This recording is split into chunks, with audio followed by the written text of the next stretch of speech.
Following an extensive live tour to promote their Farewell to Kings release, Rush returned to Wales in the UK, beginning with 2 weeks of intense writing and rehearsals at a farmhouse close to Rockfield Studios, before recording began on the follow-up album which became Hemispheres, the last strictly prog album the band would make.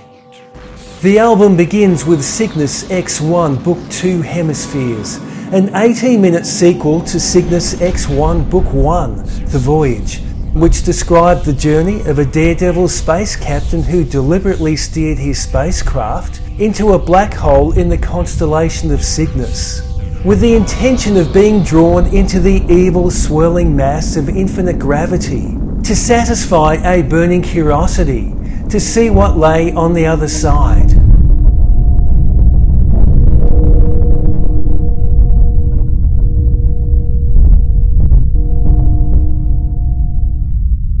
It is a scenario which parallels something one might expect from an Arthur C. Clarke novel.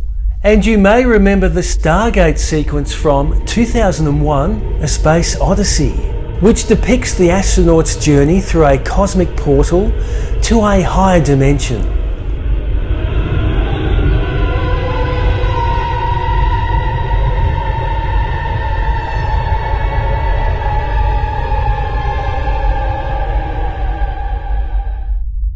And given that the story from Book 1 was to be continued, we were left thinking, could the traveller have survived his fearless voyage?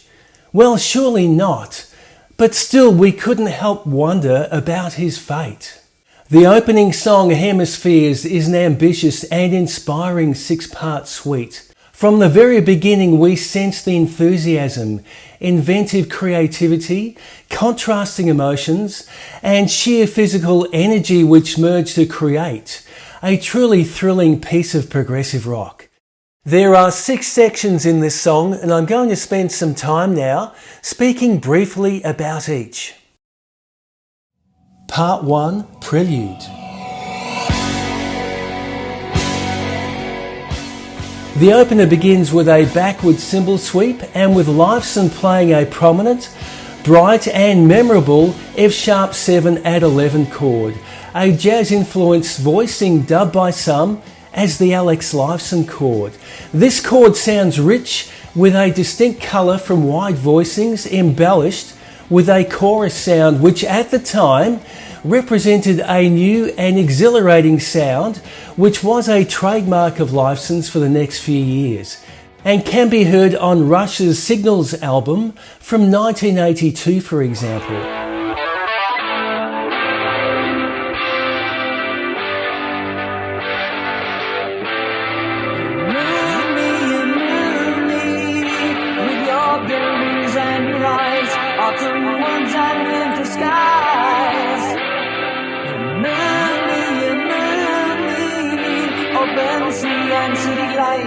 Busy streets and dizzy heights. Call me.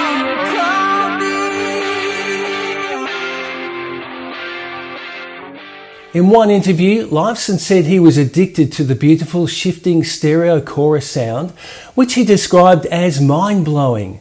My addiction started and it was a little overwhelming. I used the chorus in everything for most of the 80s. Lifeson would use this characteristic jazz chord again on Far Cry, but this time in a more subtle manner.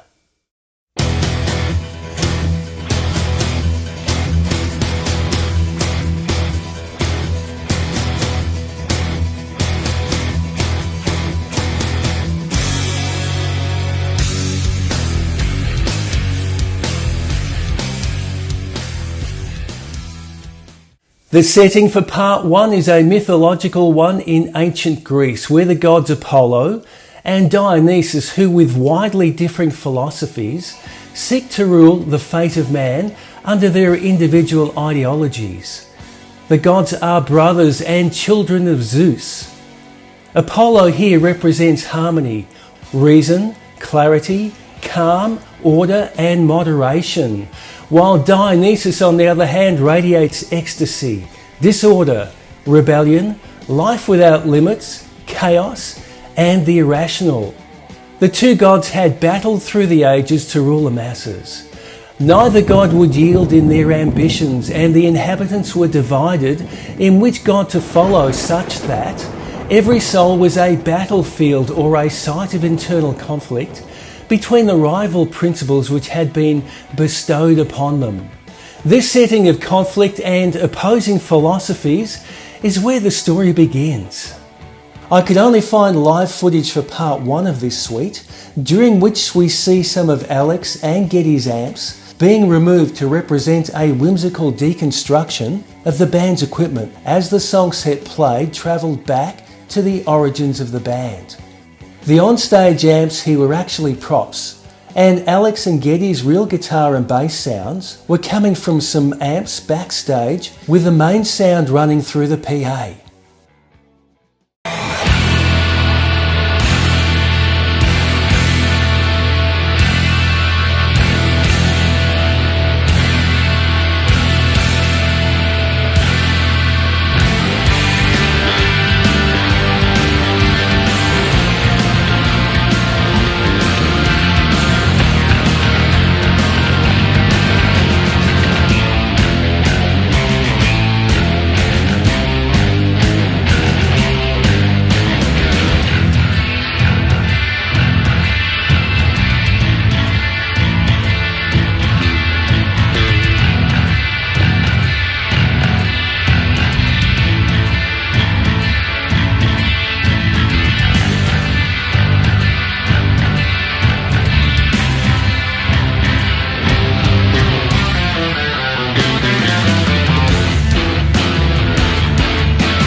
understanding I bring wit and wisdom fair, precious gifts beyond compare. Part 2. Apollo, bringer of wisdom.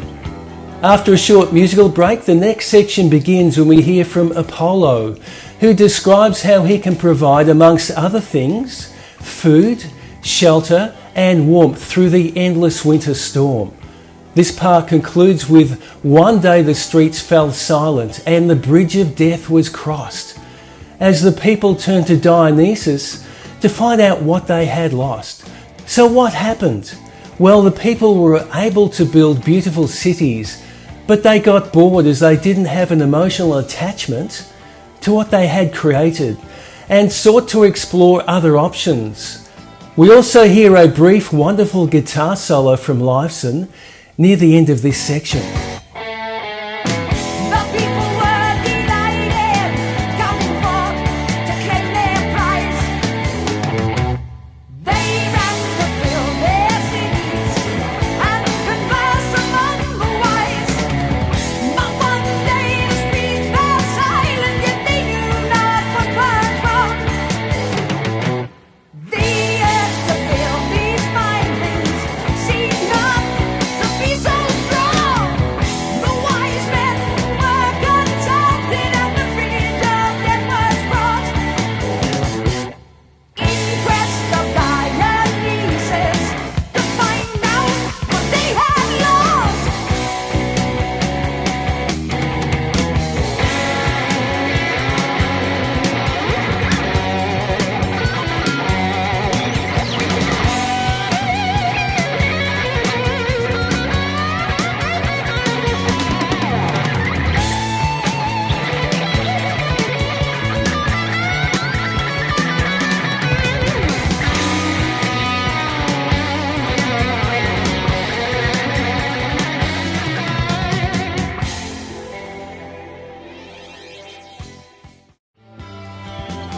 Throw off those chains of reason and your prison disappears.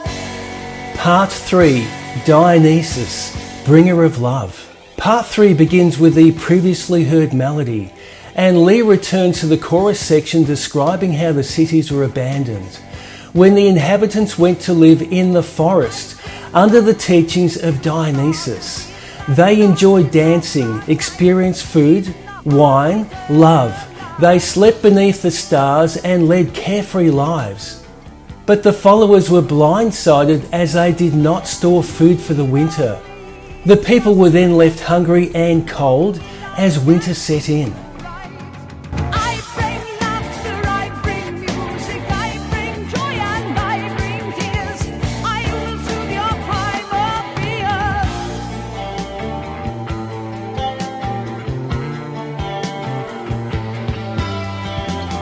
Throw off those chains of reason and your prison disappears.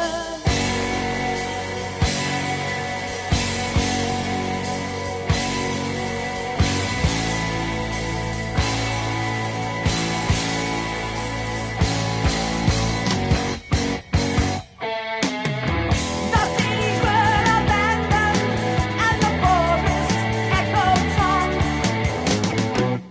They danced and lived as brothers. They knew love could not be wrong. Food in mind they had of plenty and they slept beneath the stars.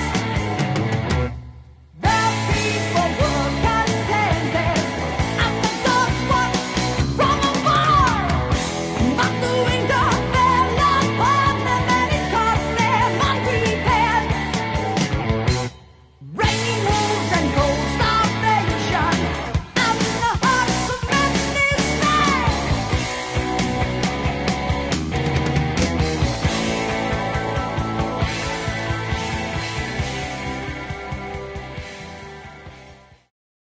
In a cloud of doubts and fears, our love was done asunder into hollow hemispheres.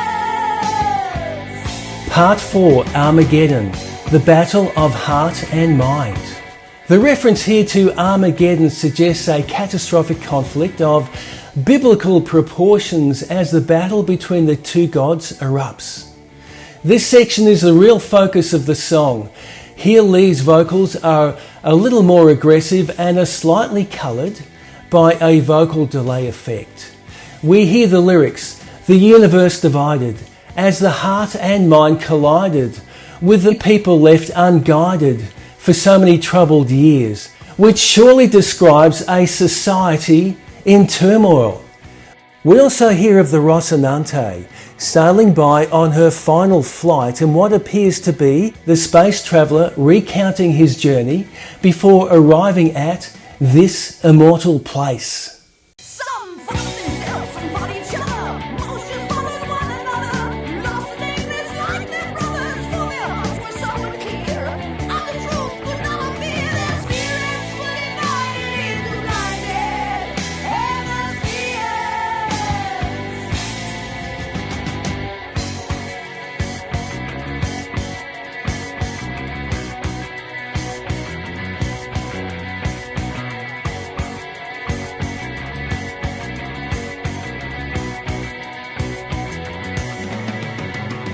Some who did not fight brought tales of woe to light.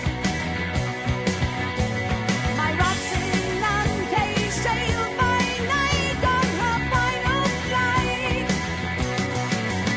to the heart of sickness, fears and loss. We set our course,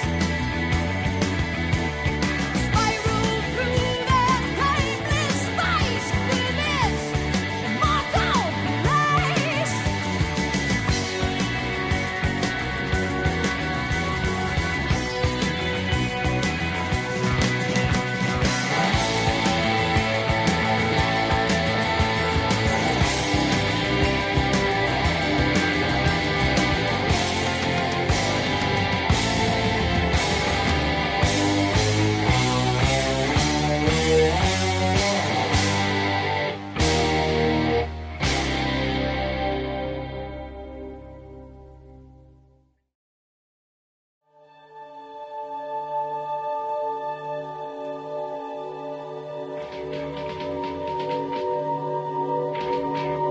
Part 5, Cygnus, Bringer of Balance. Here the music settles to a melancholic, tranquil, ethereal ambience when some keyboard pads create a piece most reminiscent of the more spacey and mysterious Book 1. The space traveller describes himself as a disembodied spirit. "I am dead and yet unborn." This is the result of his excursion into the black hole where his body was crushed and his spirit transported through a wormhole to a different point in space-time, to another world on Earth at the time of ancient Greece, where he has been transformed to a wandering soul.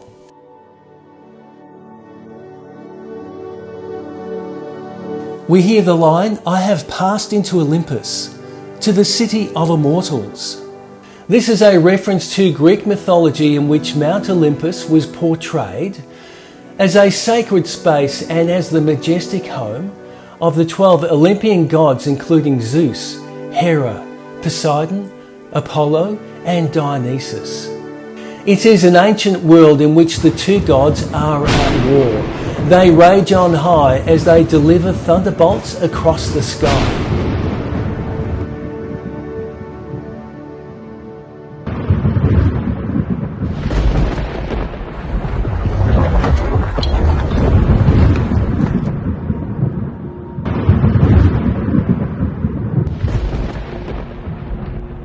The spirit looks down from Mount Olympus and witnesses a world of aggression, conflict, chaos, fear and destruction.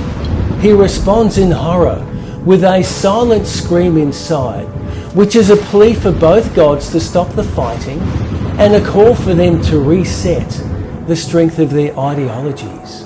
Apollo and Dionysus acknowledge the spirit's response, and before long both reconsider their actions and unite to bring calm, peace, serenity and harmony.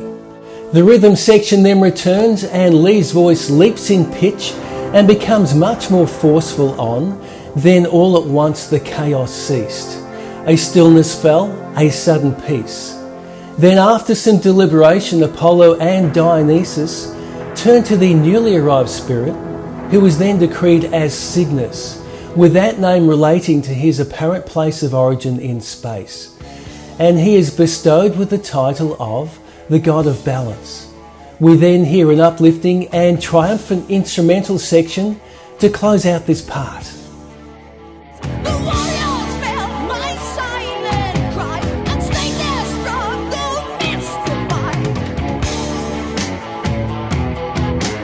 Apollo was astonished, Dionysus thought me mad. But they heard my story, fathers, and they wondered and were sad. Looking down from Olympus on the world of doubt and fear, its surface splintered into stormy hemispheres.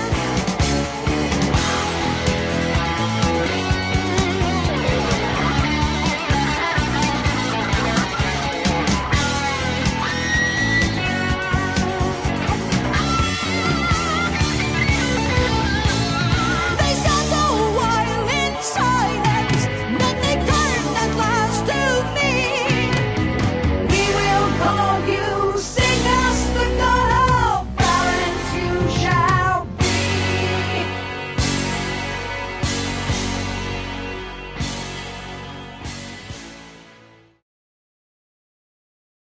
We can walk our road together if our goals are all the same. Part 6, The Sphere, a kind of dream. This is a short, calm acoustic finale which concludes the song and serves as an epilogue to bring a satisfying sense of closure to one of progressive rock's best pieces. Musically, it is very simple, comprising only of acoustic guitar, Lee singing in a very moderate pitch, and some sparse keyboards. And I suppose the musical simplicity aligns well with the simple message delivered, that we can walk our road together if our goals are the same, and if we combine sensibility with a sense of liberty to unite the heart and mind in a perfect sphere.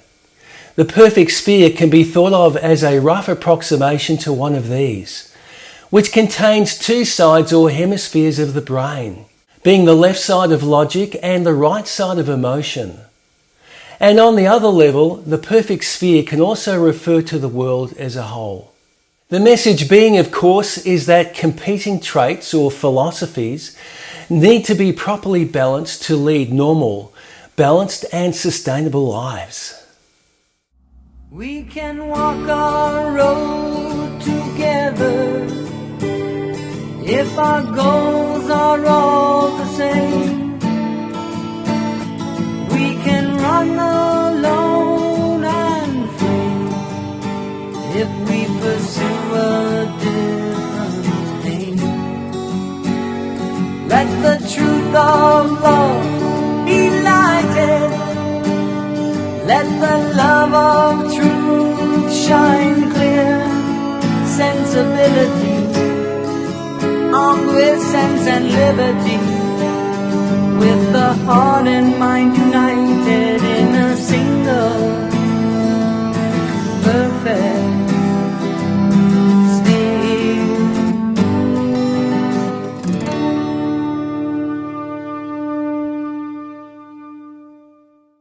Overall, the flow of this lengthy song is wonderful, as all 6 sections flow together seamlessly.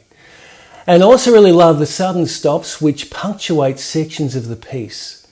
The use of synthesizer is tastefully minimal, and we hear atmospheric sections where Lee's vocals are subdued to give contrast. The song embraces elements of Greek mythology, psychology, sociology, and allegory. And as I mentioned in a previous video, to me, Book 1 feels complete on its own. And although not as dark as Book 1, Book 2 is more upbeat and mainly in a major key to help give it a sense of closure with a positive vibe.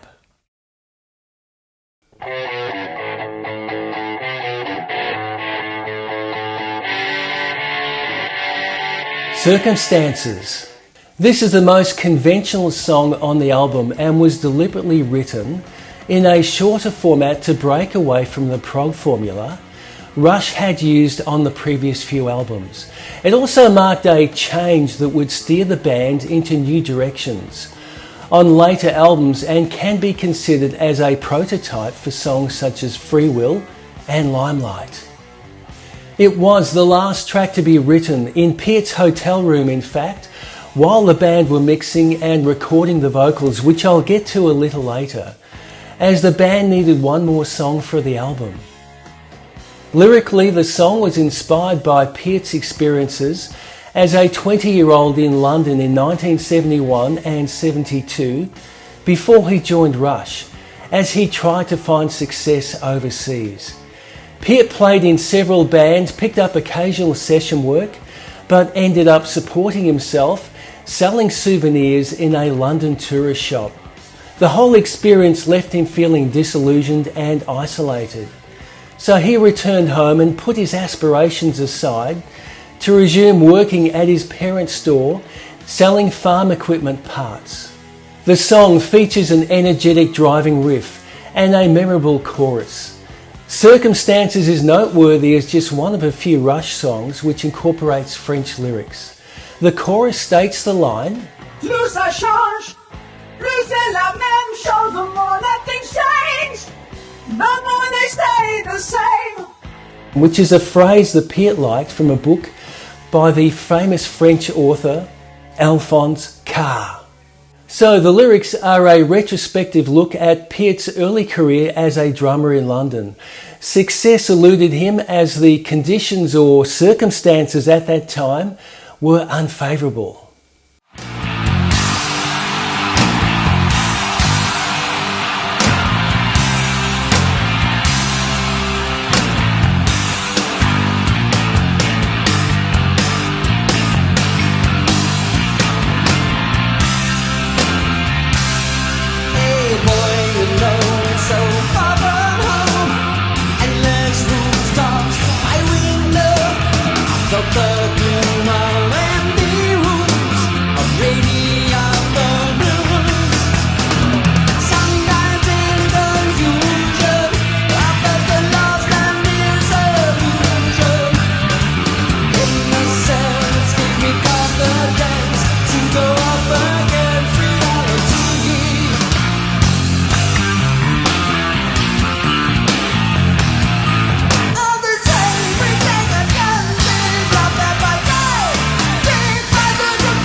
The Trees. This is another strong track which tells a story of unrest in the Forest of Oak and maple trees where the maples believe the oaks which grow nearby become too large and steal sunlight, placing the maples at a disadvantage. Some political sentiment is inferred as we hear the lyric, "The maples formed a union in an effort to have the oaks cut down to a smaller size." So what's the song about?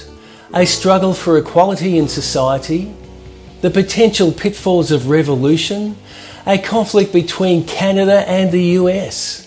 When asked in a 1980 Modern Drummer interview, Peart said, "I wrote The Trees in about 5 minutes. It was just a flash. I was working on an entirely different thing when I saw a cartoon picture of these trees carrying on like fools. I thought, what if trees acted like people? So I saw it as a cartoon really and wrote it that way." The song begins with a classical guitar introduction before shifting to a heavy rock section with a catchy riff and memorable chorus, and then a tranquil musical interlude in 5/4. The song is relatively short at just over 4.5 minutes, but to me, it carries the weight and drama of a 15-minute epic.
There is unrest in the forest, trouble with the trees, for the maples want more sunlight, the oaks ignore their pleas.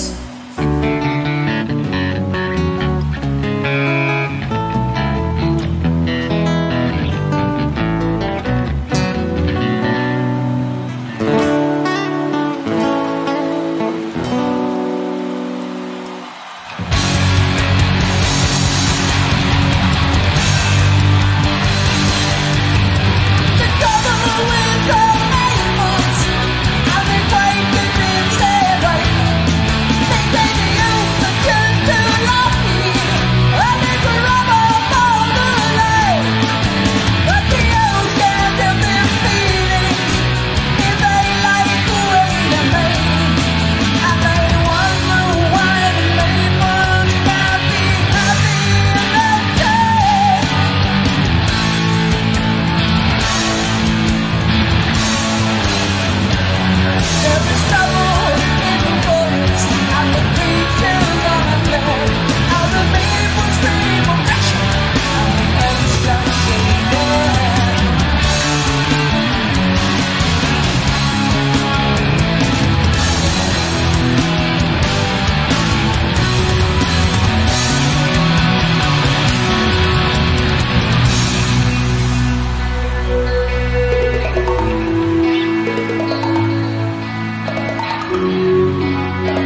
La Villa Strangiato. The title of this song is a made-up short phrase which combines the Spanish La Villa, or the country house, with a fictitious title that fuses Italian and Spanish to mean strange. The song runs for 9.5 minutes and was subtitled as An Exercise in Self-Indulgence. It was the first instrumental Rush recorded and has 12 distinct sections which string together effortlessly. The song begins with a fiery flamenco-style acoustic guitar intro, followed by some clean guitar, and then, at about the 4.5 minute mark, the tempo slows, and Lifeson performs a wonderful solo with a volume swell, and eventually builds to one of his most emotive and heroic guitar solos, which at times sounds introspective, thoughtful, and uplifting. It is charged with true drama and compelling engagement, and represents one of Lifeson's grandest moments in the spotlight. I believe this song is the album's masterpiece and is also one of the best pieces in the entire Rush catalogue. It closes the album in a perfect way and may also represent their most complex composition. In the song, we hear each member deliver a virtuosic performance. We hear seamless blends from different musical genres, and there is even a 20-second part just before the 6-minute mark which uses a section of music called Powerhouse, written by jazz master Raymond Scott. I must admit that I first heard this as accompanying music in Warner Brothers cartoons, usually to represent fear or a catastrophic impending threat. These were an essential part of my childhood, of course, and this piece did appear in several of these cartoons. So let's remind ourselves now of just a few of these Warner Brothers scenes which contain part of this piece by Scott, which I think also left a lasting impact on the members of Rush.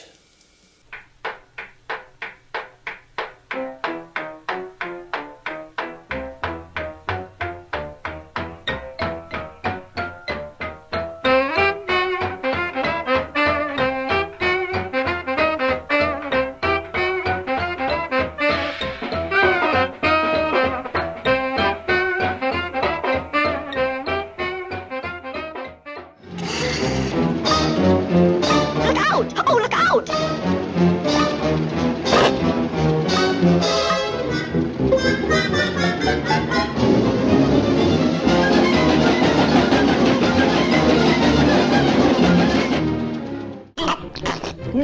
Roll out the barrel.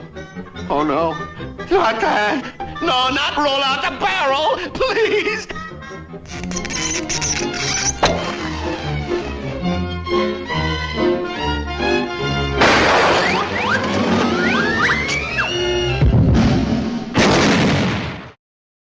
La Villa Strangiato was the main piece which developed from the 3-week rehearsal period the group had before entering the studio. The Hemispheres tour brochure lists the following drum kit used by Piet, which I assume closely resembles the one on the album. I have to admit that I usually focus on Lifeson's wonderful guitar work when I listen to his solo in this instrumental. Let's have a listen now to an isolated track of mainly drums and Taurus bass, which shows how Piet builds this section of the song. This is achieved in a brilliant and masterful manner as Piet delivers vivid sonic landscapes through his immense creativity, impeccable timing, technical precision and raw power.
The band encountered great difficulty in recording this song as they aimed for a single live performance over 4 days and nights.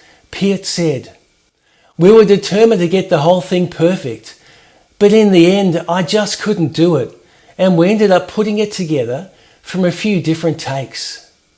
Geddy Lee said, "I remember writing it. It was great fun because the whole inspiration was, of course, these crazy dreams that Alex used to foist upon us every morning at breakfast. He'd start, 'You'll never guess what I dreamed last night,' and the groaning would begin. But it was a really fun visual musical experience constructing a soundtrack to an insane person's dreams. I have always been a vivid dreamer, and I used to share my dreams with the guys, what I could remember the next day. It was an ongoing, jokey kind of thing. We talked about doing the song and doing it in sections based on all these dreams.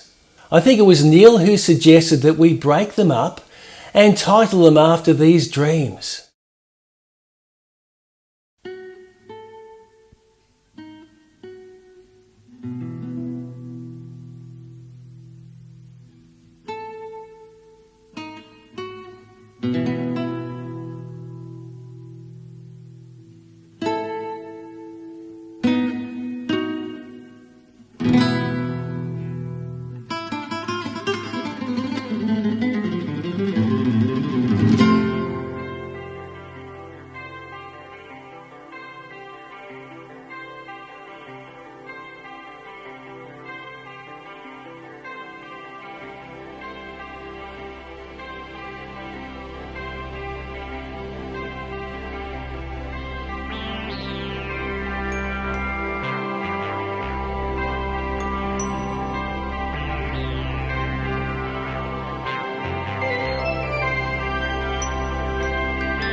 A few days after completing touring commitments for the A Farewell to Kings album, the members of Rush continued live work to promote the Archives compilation, which was Mercury's repackaging of the group's first 3 albums.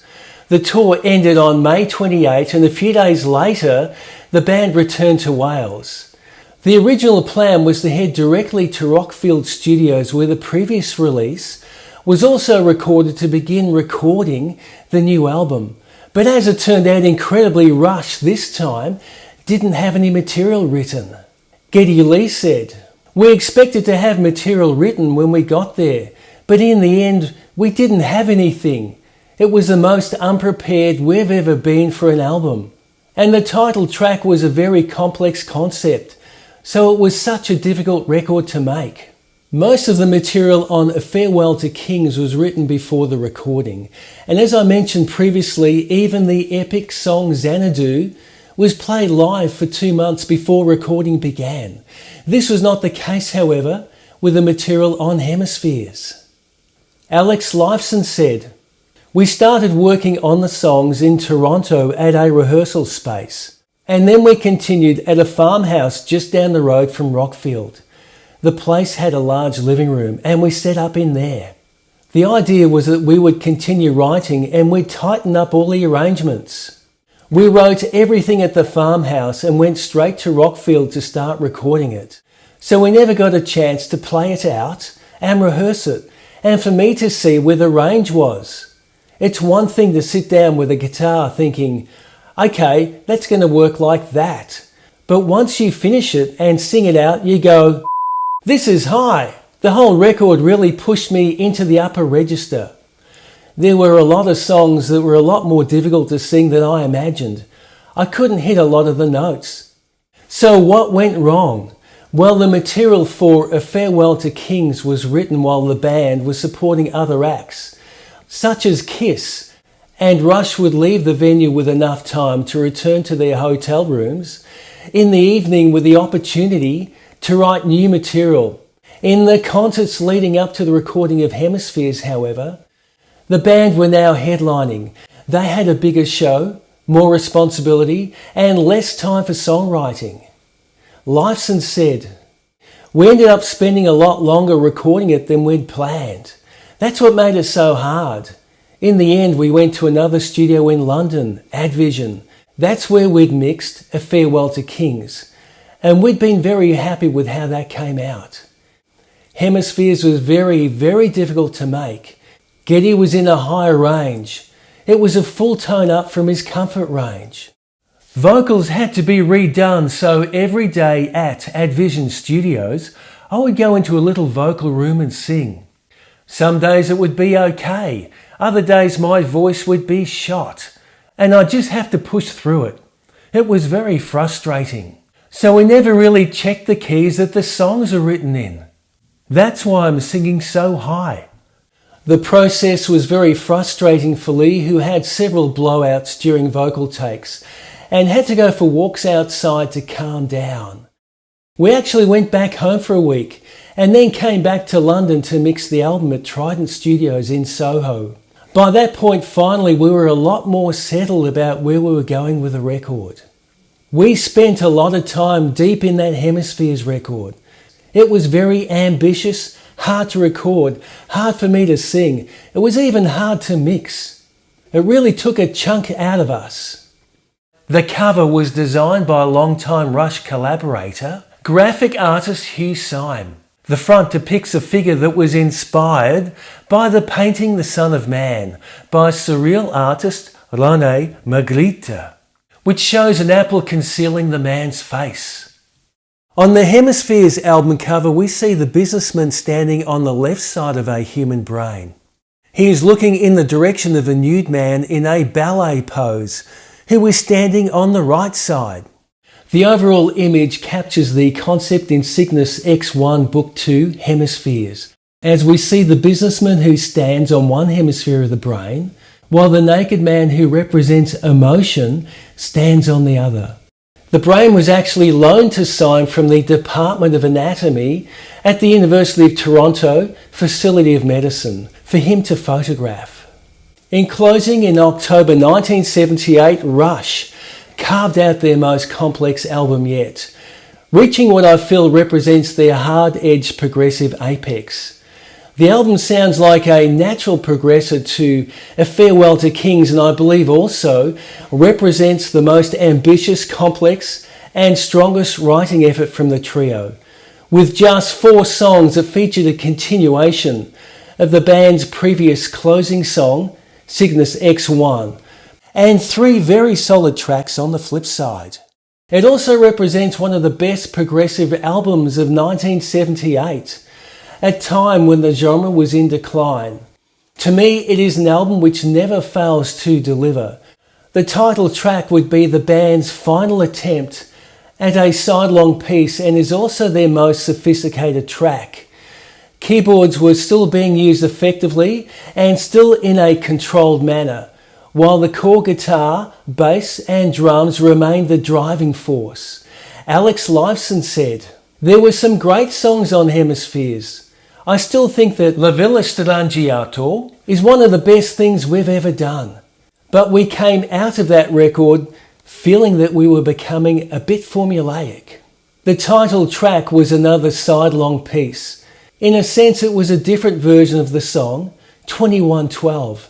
The notes were different, the story was different, but structurally we started feeling that we were repeating ourselves. So we thought, this isn't healthy for us. We've got to break out of that. We needed a new direction, and we found it with Permanent Waves. Hemispheres became the last Rush album with a sidelong epic. It is also the last time we hear Lifeson's nylon-stringed classical guitar, which remains an incorporation which I like. So are there any negatives? Well, I would have to say that the running time is a little short. So to give some perspective, let's have a look at some running times of other albums from 1978.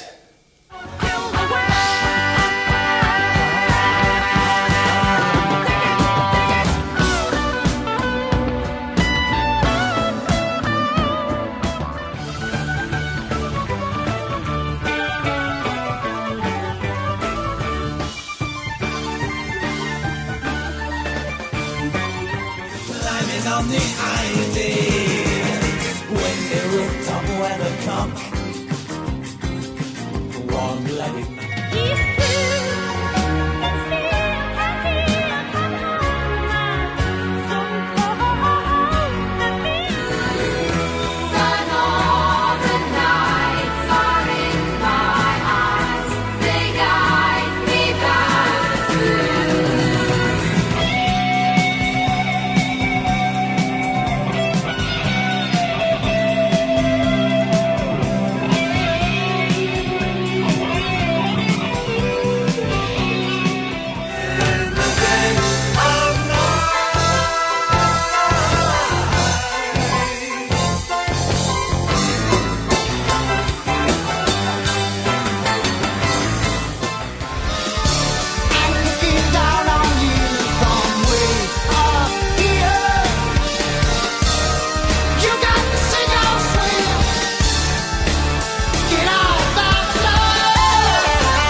I also think the change in setting between Cygnus Book 1 and Book 2 is not what I was expecting. The first part dealt with a dark and intriguing science fiction theme, while Book 2 presents a very different setting, immersed in Greek mythology. The music in Book 2 is certainly fresh, vibrant and amazing, but I have to look at the piece as a whole, and I have to say that I do struggle a little with the context of the lyrics, as I don't find the transformation of a spaceship captain to a disembodied spirit who could influence the decision-making of ancient Greek gods to be a truly tangible transition. So this is just my opinion. So lyrically, to me, it just seems a little contrived. Rush continued to record songs with a progressive structure into the future. Hemispheres was the last strictly prog rock album the band would make.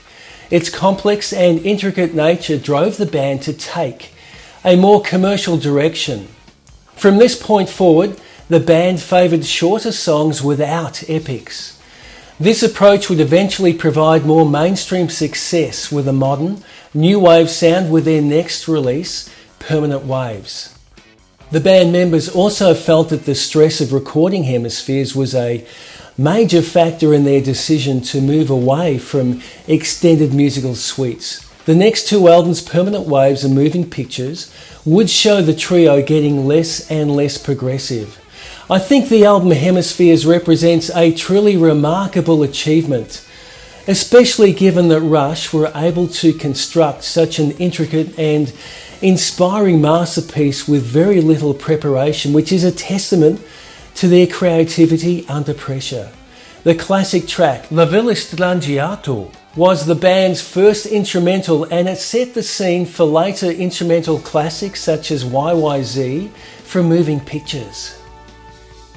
Although the band decided to move away from a fully progressive sound from this point forward, I still would have loved to have heard a few more progressive releases like A Farewell to Kings and Hemispheres. So my name is Tom, I thank you for watching, and I look forward to writing and presenting videos on other great progressive rock albums and more on Rush. So take care and see you next time.